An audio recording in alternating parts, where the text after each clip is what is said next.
Today, I'd like to read to you a few pages from the book Mysteries of the Dreamtime, The Spiritual Life of Australian Aborigines by James Cowan.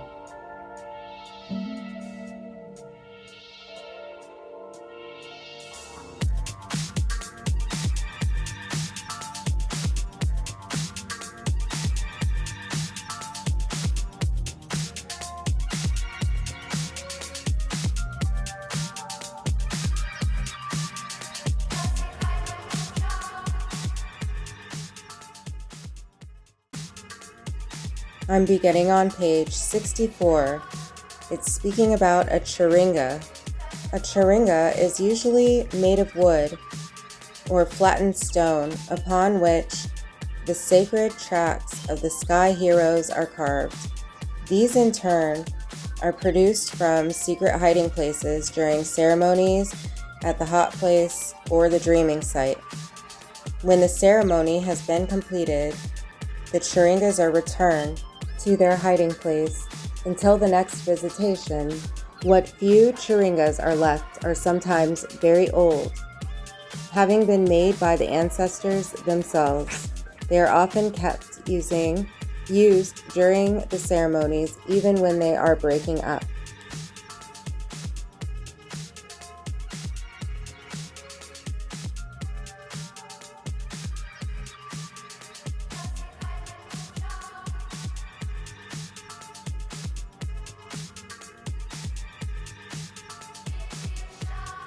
For they contain Kurunuba or Djang, that particular spiritual power or emanation associated with life essence.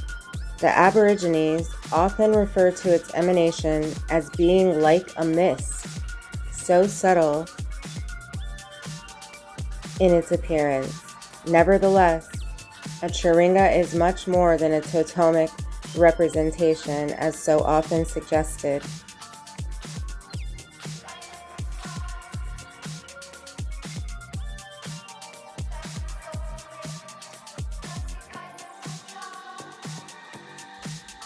These sacred objects are primordially created by the sky heroes as aids to contemplation for those who wish to use them. As such, they partake of the divine essence in the same way as an Orthodox icon might do.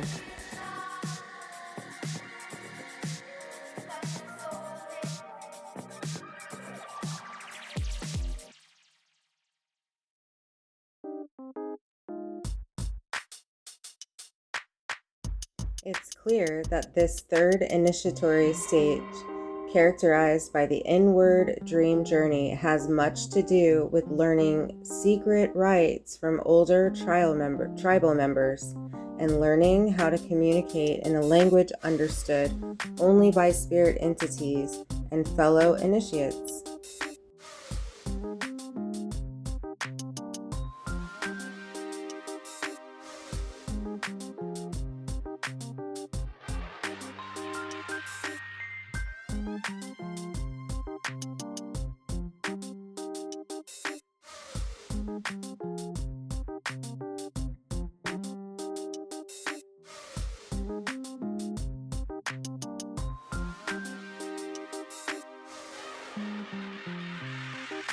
This Stanner guy here describes this state as a transition into Aboriginal high culture or entry into the order.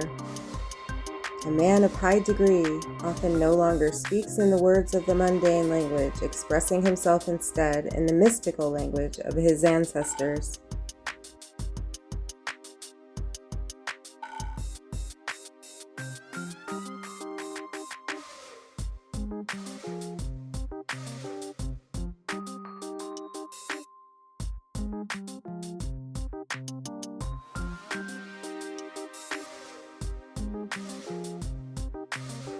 While we might be tempted to correlate this sacred language with shamanic trance states among other traditional cultures, this could lead to misinterpretation.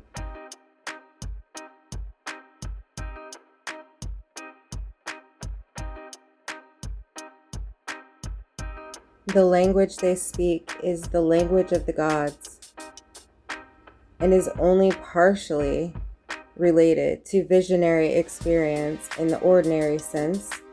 We are looking here at a symbolic language heavily impregnated with the synaptics of myth.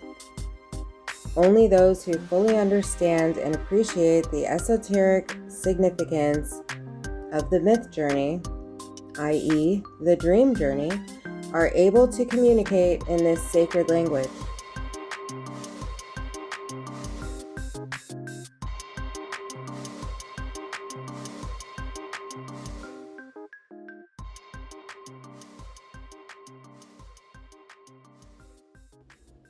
In the northwest of Australia, in an area known as the Kimberley, there's an important but sparsely documented doctrine associated with the spirit entities known as the Rai.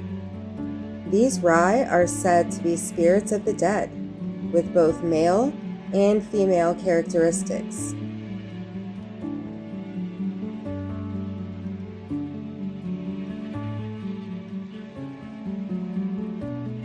According to the Kawate, one of their principal tasks is to teach those who wish to become magicians. Those who wish to become magicians or diagnosticians.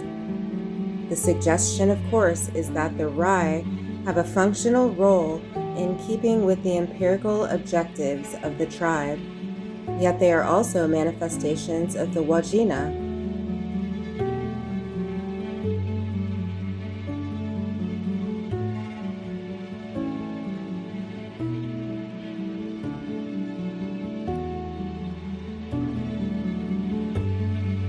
And as such partake of the source in the same way that angels do in Christic and Islamic cosmology.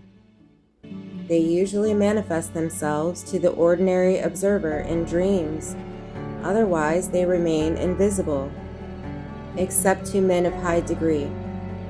More importantly, perhaps, the Rai are acknowledged as being indispensable to men's well-being. They are, in a sense, guardian to the magician.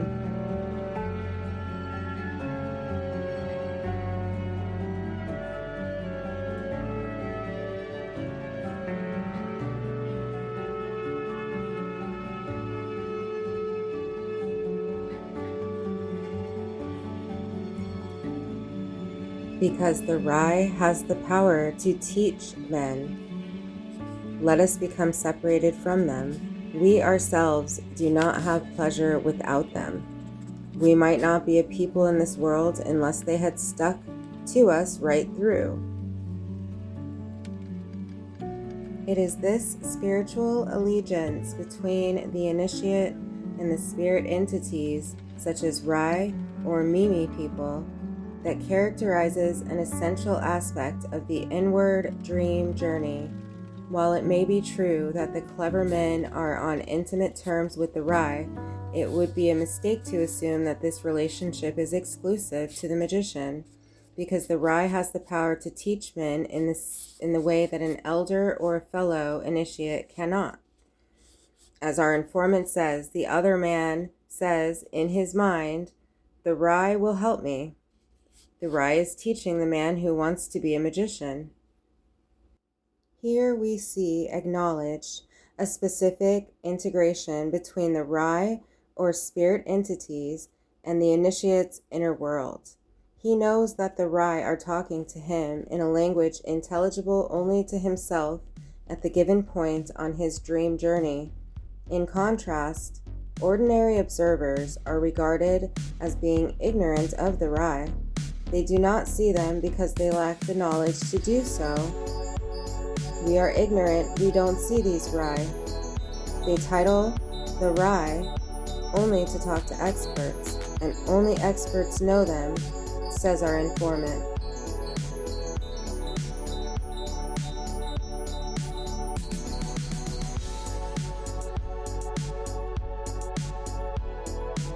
So that when an initiate experiences an epiphany, whether it is to be during the course of an inward dream journey or during the process of being made into a man of high degree, he attains a level of spiritual perception where he is able to see with an inner eye. This eye has been termed a third eye, presumably to identify it with the third eye and its significance in the Eastern religious tradition. In one part of Kowat's documents, we are confronted by quite explicit and often moving a description of the spiritual state of the initiative who has seen the Rai with his inner eye.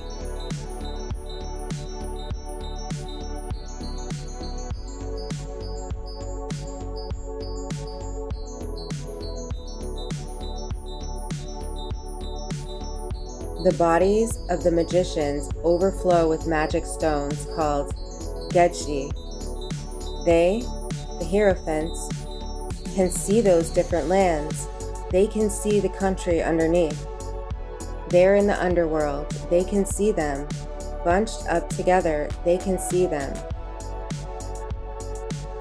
In the Unger place are the only ones we know, the helpless ones, the aged. Tell us those stories.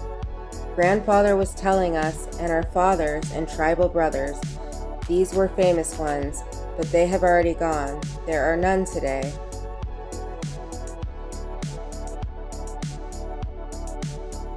There are none today, they said. They had it that way in the old days when this man, was a magician. These things pertaining to the body we call magic stones, they are possessing the magician. They are eating his blood. They are changing him. We call him an expert because the stones change him. His flesh becomes light in color. This one is called an expert. That's how he was separated from the others. It exalted him, made him a man of high degree. Our bodies are not the same as his. We are ignoramuses. He is different. He becomes light. It is evident from this report of qualitative and physical differences perceived between an ordinary man and a man of high degree that we have at last encountered the epiphanic objective of the sacred dream journey.